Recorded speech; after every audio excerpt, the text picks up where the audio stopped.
रसूल करीम सल्लल्लाहु अलैहि वसल्लम की सुन्नत मुबारका कुरान करीम की शारह है, यानी उसकी शरह बयान करती है, उसकी तफसीर है। और कभी ऐसा होता है कि कुरान करीम के अंदर इजमाल होता है तो सुन्नत उसकी तफसील है, इतलाक हो तो सुन्नत उसकी तकयीद है, उमूम हो तो सुन्नत उसकी तखसीस है। यानी इस हैसियत से रसूल करीम सल्लल्लाहु अलैहि वसल्लम की सुन्नत मुबारकों को कुरान करीम के ऊपर काजी करार दिया है। इन 5 रिवायात में इमाम दारमी रहमहुल्लाह सबसे पहले सहाबी रसूल हजरत मिकदाम बिन मादी करीब अल किंदी रदियल्लाहु ताला अन्हु से मरफू रिवायत लेकर आए हैं। याद रखिएगा, ये जो हदीस मैं पढ़ रहा हूं आपके सामने और जो बाब शुरू हुआ है, ये हदीस नंबर 606 है सुनन दारमी की। यहां से आपको तलाश करना जरा आसान हो जाएगा। तो इसमें उन्होंने सहाबी रसूल हजरत मिकदाम बिन मादी करीब अल किंदी रदियल्लाहु ताला अन्हु से मरफू रिवायत बयान की है, जिसमें वो फरमाते हैं अन्ना रसूलुल्लाह सल्लल्लाहु अलैहि वसल्लम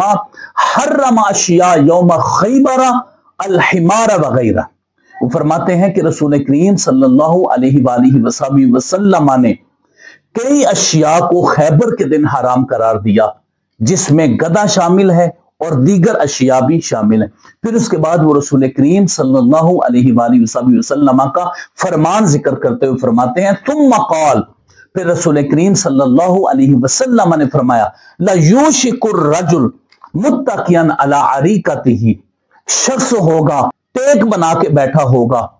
और युहद्दस बिहदीसी, मेरी हदीस बयान की जा रही होगी, फयकूलु, तो वो कहेगा बैनना व बैनकुम किताबुल्लाहि मा वजदना फीहि मिन हलालिन इस्तहललनाहु व मा वजदना फीहि मिन हरामिन हर्रमनाहु अला व इन्नमा हर्रम रसूलुल्लाह सल्लल्लाहु अलैहि वसल्लम फहुवा मिस्लु मा हर्रमल्लाहु तआला। फरमाते हैं कि रसूल करीम सल्लल्लाहु अलैहि वसल्लम ने फरमाया,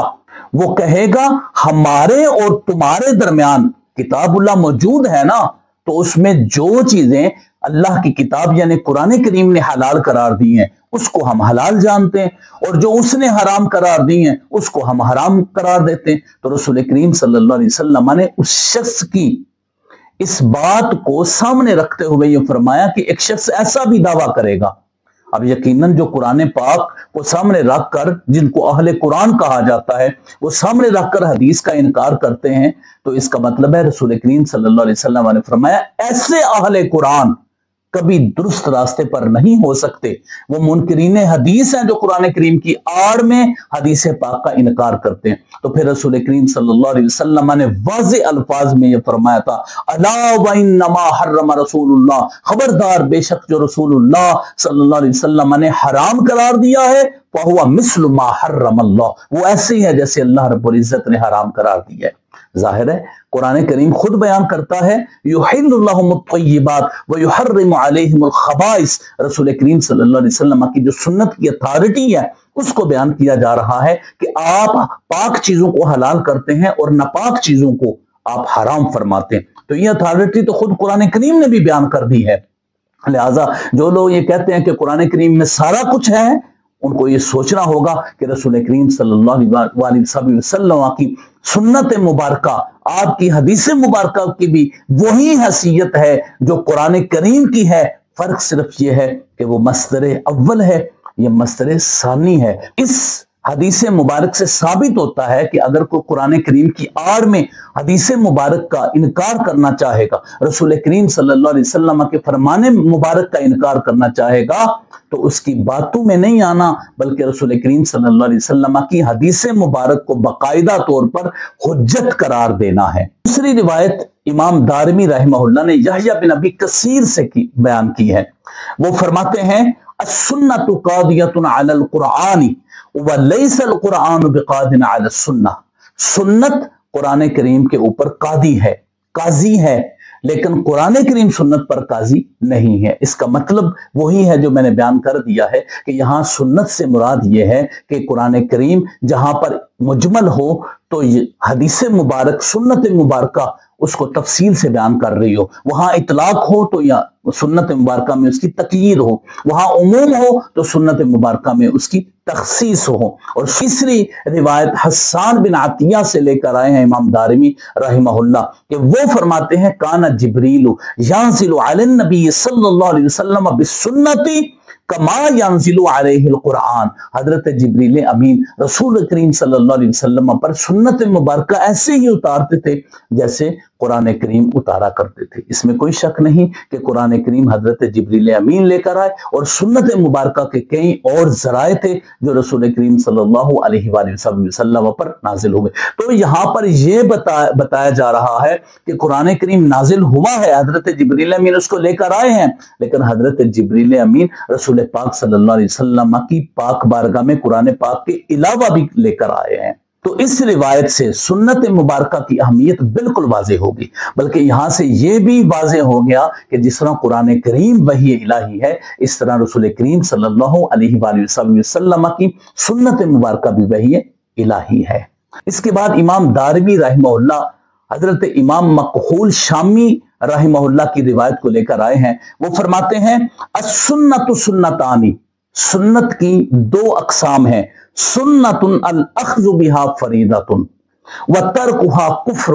سنت کی ایک قسم یہ ہے کہ سنت پر عمل کرنا واجب ہے اور اس کو ترک کرنا کفر ہے۔ دوسری اس کی قسم ہے وَسُنَّةٌ الْأَخْذُ بِهَا فَضِيلَةٌ وَتَرْكُهَا إِلَى غَيْرِ حَرَجٍ، دوسری قسم یہ ہے کہ سنت پر عمل کرنا مستحب ہے، فضیلت رکھتا ہے، لیکن اگر کوئی اس کو چھوڑ دیتا ہے تو اس میں حرج نہیں۔ اس کی جو پہلی قسم یہاں پر بیان ہوئی ہے اس سے مراد فرائض ہیں، حلال و حرام کے مسائل ہیں، فرائض و واجبات کے مسائل ہیں، اور جو دوسری قسم ہے اس سے مراد رسول کریم صلی اللہ علیہ وسلم کی سنت مبارکہ ہے جو مستحب کے طور پر لی جاتی ہے، جس طرح مسواک ہو گیا وہ سنت مبارکہ ہے، نوافل ہے وہ سنت مبارکہ ہے، وہ فرض اور واجب نہیں ہے۔ تو یہ بنیادی طور پر سنت میں فرق کرنا تھا کہ ایک وہ سنت ہے جس کا ترک کفر ہے، اور دوسرا یہ ہے کہ اگر کوئی اس کو ترک بھی کرتا ہے تو وہ گناہگار نہیں ہوگا۔ امام دارمی رحمہ اللہ پانچویں روایت جو لے کر آئے وہ ہے حضرت سعید بن جبیر رضی اللہ تعالیٰ عنہ سے انہو حدث یوم بحدیث عن النبی صلی اللہ علیہ وسلم، آپ نے ایک دن نبی کریم صلی اللہ علیہ وسلم کی حدیث مبارک کو بیان کیا، فقال رجل فی کتاب اللہ ما یخالف ھذا، تو ایک شخص نے کہا یہ جو حدیث آپ بیان کر رہے ہیں تو قرآن کریم کے خلاف ہے، قرآن کریم اس کے خلاف بات کرتا ہے جو آپ کر رہے ہیں۔ قال لا ارانی احدثک عن رسول اللہ صلی اللہ علیہ وسلم وتعرض فیہ بکتاب اللہ، فرمایا کہ میں تمہیں رسول کریم صلی اللہ علیہ وسلم کی حدیث بیان کر رہا ہوں، تو اس کے مقابلے میں کتاب اللہ کو لے کر آ رہا ہے، یعنی تو اپنی عقل سے اپنی سوچ سے حدیث اور قرآن کریم کا مقابلہ کرنا چاہ رہا ہے۔ کان رسول اللہ صلی اللہ علیہ وسلم عالم بکتاب اللہ تعالی منک، رسول کریم صلی اللہ علیہ وسلم تم سے زیادہ قرآن کریم کو جانتے ہیں۔ اس کا مطلب یہ ہے کہ تم اپنی عقل کو درمیان میں داخل نہ کرو، رسول کریم صلی اللہ علیہ وسلم کی یہ حدیث مبارک قرآن کریم کے خلاف نہیں ہے، بلکہ تم اپنی عقل کے ساتھ یہ ثابت کرنا چاہتے ہو کہ اس کا تضاد ہے تاکہ تم رسول کریم صلی اللہ علیہ وسلم کی حدیث مبارک کا انکار کر سکو۔ ایسا نہیں ہے، رسول کریم صلی اللہ علیہ وسلم تم سے زیادہ قرآن پاک کو جاننے والے تھے۔ تو اس کا مطلب یہ ہوا کہ جو آپ صلی اللہ علیہ وسلم کی سنت مبارکہ ہے،